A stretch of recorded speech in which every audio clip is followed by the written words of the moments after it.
Hey, I'm Seth Hawkins, and welcome to the Seth Talks podcast. Today is episode 90. We are celebrating 1 year of the Seth Talks podcast today. Happy birthday, Seth Talks. I ain't going to get into the singing and none of that, but nonetheless, this is a very great accomplishment that I've accomplished. I didn't think the podcast would kind of branch out and expand like it did this past year. So here's hoping for more opportunities and more blessings in the near future so we can celebrate a 2-year podcast. You know, we are on the road to episode 100. That's definitely going to be coming soon. But nonetheless, thank you all for this journey and for this ride. And I'm very proud to have the first guest on the podcast back on the show today. Here is Edwin Sean Stewart, my cousin, my brother. Edwin, welcome to the show. What's good with you, bro? How does it feel to be on the show again, celebrating 1 year of the podcast? Man, it's just amazing. You know, me being your first ever guest and now it being a year of you doing this, first and foremost, I'm proud of you. All the hard work and stuff you've been putting in after everything you've been through in this year. Definitely proud of you. And like I said, this past year has just changed me in a lot of different ways, and looking forward to more. Yeah, thank you, man. Thank you for the kind words. I do appreciate that. We also got Mr. Reginald Holland eating his quarter pounder right here. Whoa. Got a mouthful. But yeah, man, y'all are my two guinea pigs. Y'all were the first people to be on the show when I was starting this thing off. You were episode 1, RJ was episode 5, and y'all helped get this thing started from the ground up. So if it wasn't for you guys taking a chance with me, I wouldn't be sitting here talking with y'all again or talking with other people. So once again, thank you guys for that. How's your mental health improved in the past year or so? I'd definitely say, it's been a challenge. You know, mental health is never an easy thing, especially when it comes to our community and we have to talk about things. You know, most of our people, you know, we don't like talking about our mental health, or it's not taken serious enough. So there's been some challenging days, but for the most part, I've been getting better every day. I've been praying, I'm in therapy, you know, getting myself right. So, you know, just taking it day by day. Right. What made you decide to choose therapy as your choice to improve and better your mental health? Because I know we had that talk privately. So what made you decide to want to get help? I just felt like I had got to a certain point where I just felt like down on myself for the first time in my life. And it was like, I didn't like that feeling. I didn't want to have to, you know, always feel down. Because y'all know me. I'm a jokester. I like to make everybody laugh. I like to have fun. And for me not to be able to do that, not be able to do, you know, certain things that I love to do, it's just like, it's really weighing me down. So definitely had to overcome a lot, and it was a frustrating process. It was just a frustrating process, just constantly always thinking, okay, could I do something better? Or all these things aren't going my way right now. Like, what more could I do? But after praying, after, like I said, being in therapy now, just working on myself, I feel like therapy has helped me out in a lot of ways. I've taken a lot of advice that my therapist has given me and applied it to my real life and real life situations. So, like I said, taking it day by day, you know, just trying to work myself back to, you know, the old me. Right off the bat, I gotta say congratulations and kudos to you for taking that step to want to better your mental health and better yourself, because there's a lot of people who wouldn't do that. You know, lots of people, they have a lot of pride and they don't feel like they need help, but from the outside looking in, you know, from a friend, you can tell that person needs help. But at the end of the day, it all comes down to that person wanting to better themselves and their health. And you took that step. You took that initiative to want to get better and better yourself. So that's something that I can respect you for. It most definitely is, you know. It's not talked about enough, to be honest with you. There's been a lot of cases, like I mentioned when I was on the first ever episode. I used my stepdad as an example. He took his own life, and he had a lot of mental issues going on and stuff, and he never saw fit to get help or do things that he needed to do. So he ended up taking his own life. So I didn't want to be like that. And I've never been the type to where I got so down on myself where I don't want to harm myself or others, because at the end of the day, I understand and I know that there's people in this world that love me, care about me, and want to see great things from me. So I just know most definitely I didn't want to go down the same path that he did. I wanted to better myself and get to the point where I can say I overcame my mental demons and basically became a better man because of it. Right. It's always important to talk about how you feel in your mental health, because when you don't talk about it, it truly does build up. And that's what lots of people say, and you truly don't get it until you experience it and you have all of this turmoil going on inside of you, and then you reach your breaking point where literally all hope is gone. I mean, I've gone through it, you've gone through it, lots of people have gone through it, be it friends, family, like lots of people have gone through it. So it's very important to talk to someone. It most definitely is. You always need people in your corner, because if someone, I'll give you an example. Say like you're going through what you're going through, or I'm going through what I'm going through, and if I were to just cut people out my life, and then when I try to make things right, no one's gonna want to be there for me, bro. And it's just like, it's just frustrating, because all I want to do, is ask people for advice, and people, I feel like, don't want to mess with me because it's like I cut them off. Just using that as an example, and that's never good, because not having people in your corner, that's going to instantly just lead your mind to think, okay, it's time for me to just take my own life, leave this world.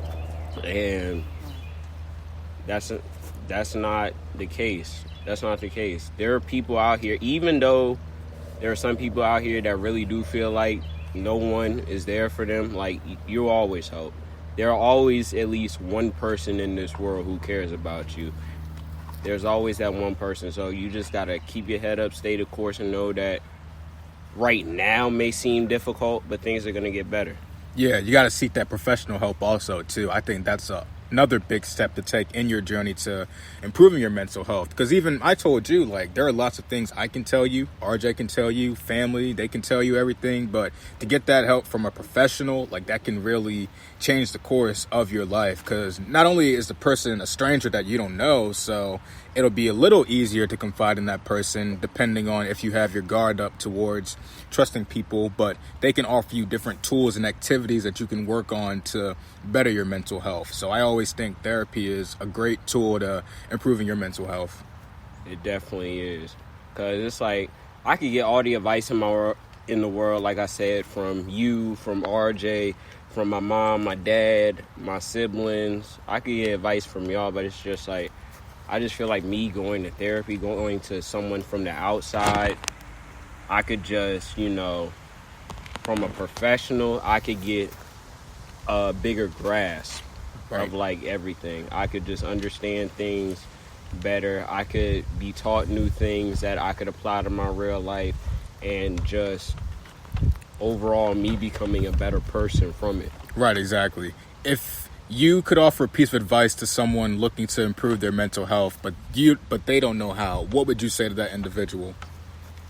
I would say definitely, I know what helped me. I'm not saying that you all have to do this, but what helped me was, besides going to therapy, was making songs, writing my thoughts down, and just making music from it. And that was honestly like my personal therapy on top of me already going to professional therapy. So that was definitely helpful, and definitely beneficial, me writing down all my thoughts and songs and then recording them, and then just sitting there listening to the power of the words that I wrote down. It's just motivational. Right, it offered you alternative activity to vent and get your issues out there, and basically put it out there in the atmosphere, because once it's out there, that's the one step that you can take towards healing. Exactly. Yup. Shifting gears from that, when we were talking last year, you weren't in a relationship. Now you're in a relationship, a committed relationship with your partner.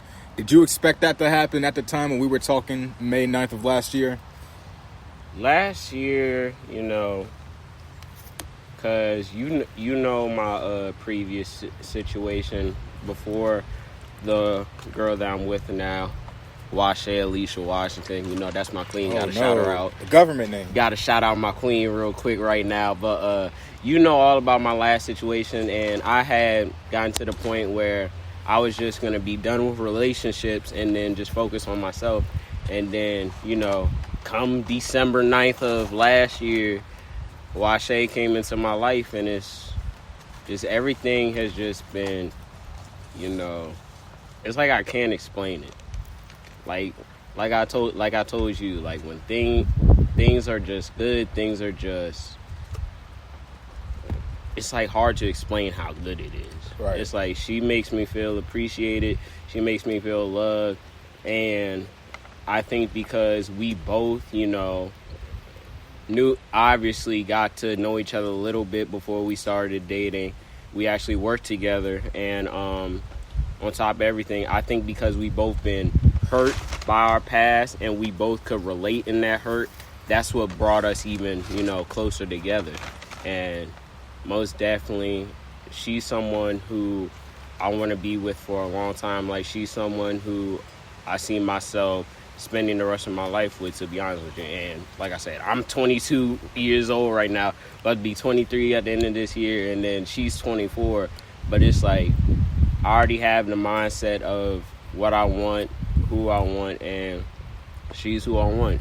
She's literally first person I think about when I wake up, last person I think about when I go to sleep. So she's definitely special to me, very, very important to me, and I wouldn't trade her for nothing. Right. Do you feel like that's the guideline to getting into a relationship, just truly focusing on yourself, not on other things, and just focusing on you? Do you feel like that is what gravitates a man or woman to you? I just feel like, I'm not going to speak that for all relationships. Right. But I'll use mine in particular. Like I said, we both had gotten out our previous situations.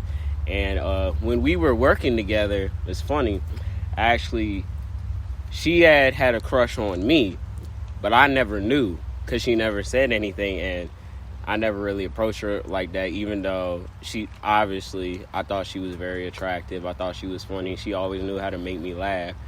But I didn't want to make like any sudden moves because I thought she was, at the time, either talking to somebody else or seeing where things was with like her last relationship. I didn't want to feel like I'm pressuring her into something new right away. Right. So that's why I gave it a little bit of time. And then one day I came to work, and I actually worked with her sister, and I was just like, do you know anybody that's single? And then she was just like, funny thing you mentioned that, my sister's actually been trying to get in contact with you. When I tell you my eyes like open all the way up like Bugs Bunny eyes, I was just looking like, okay, so why are you just now telling me this? So when she told me that, I was like, Shoot. but yeah, like I was saying, we had technical difficulties. We had to relocate, but Grandma interrupted, but it's all good. okay, I wasn't gonna say all that, but I was just gonna say I love you, Nana. I was gonna say we had technical difficulties, but as far as like focusing on yourself when it comes to relationship, it's like, I get that there's things that two people need to work on individually, but at the same time, when you're a couple and you do like couple things, make couple of decisions, you know what I'm saying? You gotta also not only be working on yourselves as an individuals, but work on yourself together as a unit. Because at the end of the day, that's what's gonna make you stronger. That's what's gonna allow you to grow and become better. That's the difference from a girlfriend becoming a wife.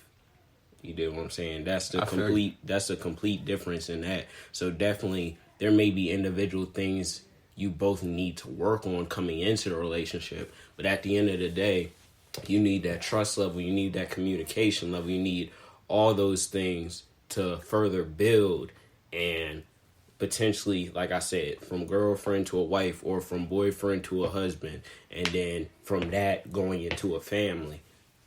Look at you, sounding like the relationship expert here. Nah, don't say that.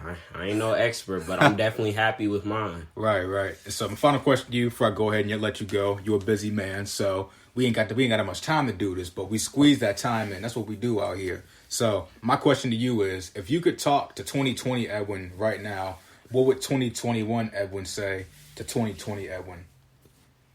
Grow up. Definitely grow up. Because I'm not gonna lie, in 2020, I still, had an immature mindset. And me being where I'm at now, I feel like I've definitely grown a lot in the past year. So I definitely tell him to grow up and take things serious. Right. That's what it's all about. We all growing as individuals as the year goes on. RJ, you got anything to say before we wrap this up? He does. I hate him so much. You ready to get this podcast? Hey, no, because you say you were mature, and I'm like, I should be immature right now. But that's all I have to say. This wraps up this episode of the podcast. Thank you so much for returning to the podcast after 1 year. Wishing you nothing but peace, problem, love, bro. and abundance and joy. I don't know what we gonna do with RJ. You too, RJ. Stay away from the booty. I swear, we gonna call him Kevin Gates from now on. Come on. People don't even know who Kevin Gates is. Well, y'all better learn today. Stay blessed and stay encouraged. You